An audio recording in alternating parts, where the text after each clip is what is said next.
All right. Hi, everybody. I'm back with another reading from the Tao Te Ching, where I read both the original and the one geared toward parents, which is written by William Martin.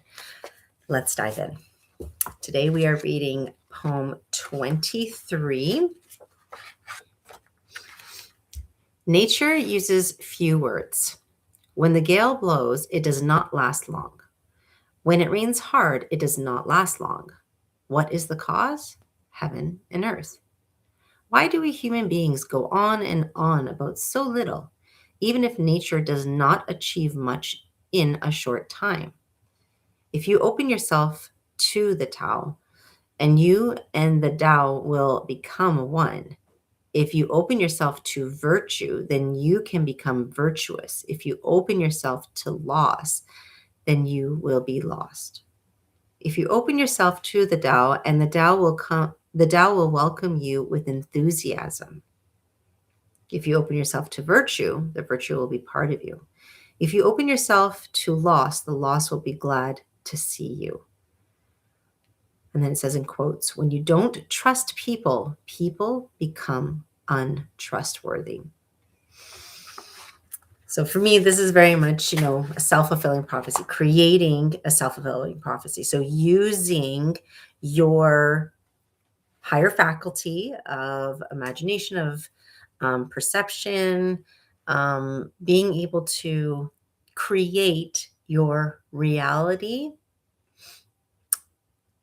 in the reported world, which is not always easy to do, but it can be done. Okay, so this concept of reported world versus created world. The reported world is a 3D world. The created world is what we create first in the mind and subconscious, so with the 5D world and the 4D world, and then having those come into play with our 3D world.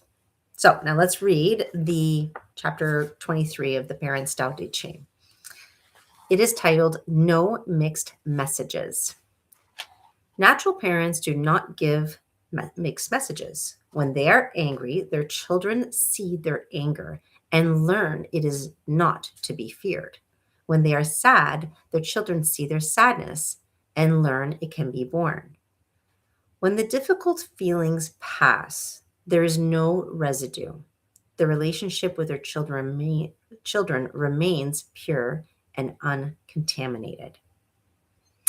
Okay, so that is the poem, but let's read on to see what William says, and then of course his insights, and then I'll share mine. So he says, it is terribly difficult to parent naturally. We have learned to repress, modify, and distrust our natural responses until we can barely recognize them. Of course, you should not dump your repressed feelings upon your children, but you can begin to feel them yourself and become a friend of your own nature. This will enable you to express yourself appropriately and mindfully to your children. There will be less and less hidden agenda, and the fresh air will cleanse everyone. I love this. I love this because it is such a wonderful reminder for us to see emotions as data, not necessarily something that needs to be repressed or converted. For us to be able to see emotions as just what they are, which is emotions are energy in motion. That's what it is. So it comes within us for whatever reasons, depending on our schema, our background, our upbringing, our neurobiology, our nervous system, thermostat, if you will. And when it does come up, then we interpret it in whatever ways we interpret it based on our schema, our past, and all of the stuff to make some sort of meaning of it or not. And we've come to a point where we're kind of complicated emotions a little bit. Like, it's good for us to at least be talking about them and knowing that we can express whatever emotions we need to express in a healthy manner, right? Just as is said. Of course, you don't want to dump your feelings upon your children, but you can begin to feel them yourself and become a friend of your own nature. So for me, this is very much akin to IFS therapy, which is internal family systems therapy, which is talk about different parts that we all have: an angry part, sad part, a repressed part, a workaholic part. There's lots of different parts that we all have. And if we can learn to befriend those parts and work with them, so same thing with our emotions, very similar. If we learn to befriend our emotions instead of either repressing them or dumping them, um, we have a better chance of living life, as is said in the Tao, more naturally. So, if you're listening to this and you're thinking, oh, naturally, well, like, naturally, if I get angry with my kids, I just want to yell at them. I get that. And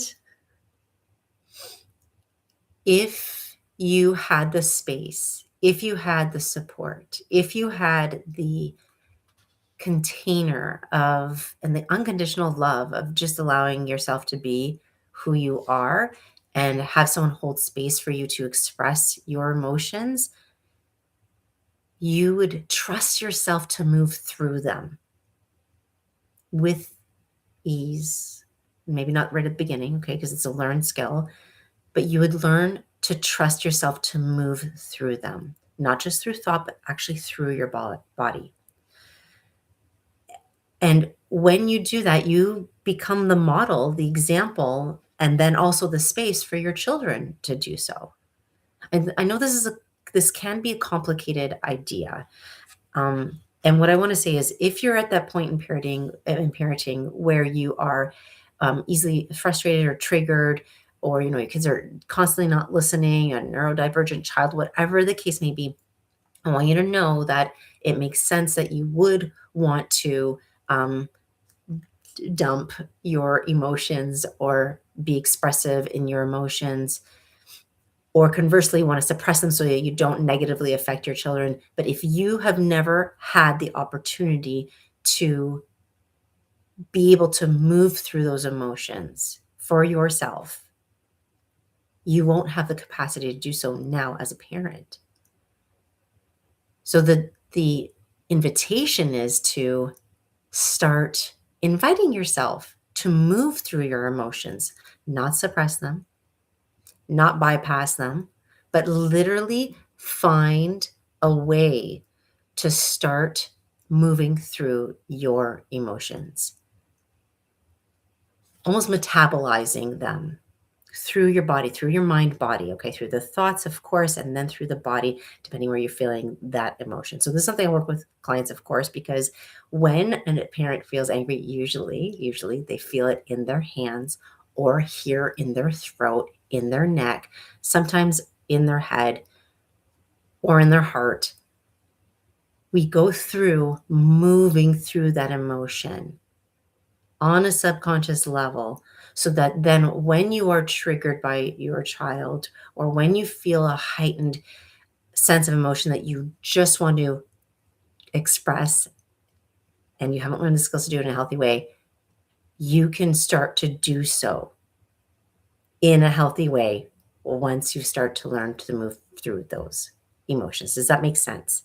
Okay, I know this is like a concept that, again, when I do these readings, it's very spiritually, the lens is a very spiritual lens. Obviously, it's from the Tao, the Ching, so it's very um, worldly, very much in the ethos of what of the 5D world, but it can be here. You can connect the bridge. You can figure out how to get from, oh, I'd love to be this conscious, amazing parent where I'm like so zen and so great, to the reality of the everyday challenges that do happen in parenting. You can bridge that gap. It is possible. So I hope that if anything through this reading today, that you start to notice when you are feeling an emotion and where you feel it in your body. And then here's my invitation to you. When you notice that feeling coming up, whether it's you're upset that your kids are not listening, or you're just frustrated, or something happened at work, or whatever it is,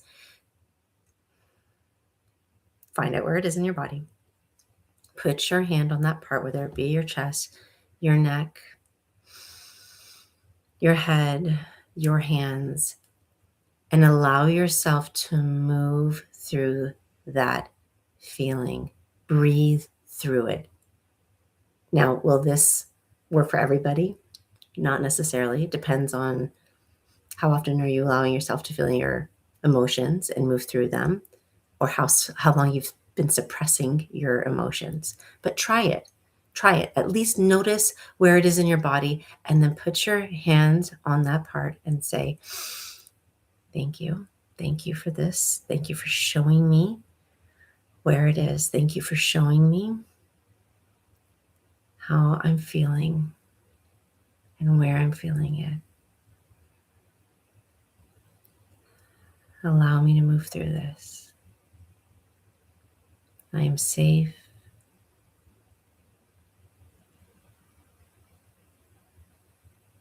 All is well right now in this moment. And I can do hard things. I'm loved. I'm supported.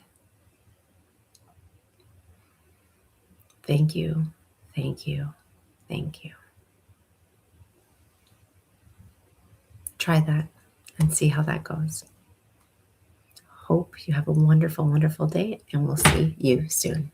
Bye for now.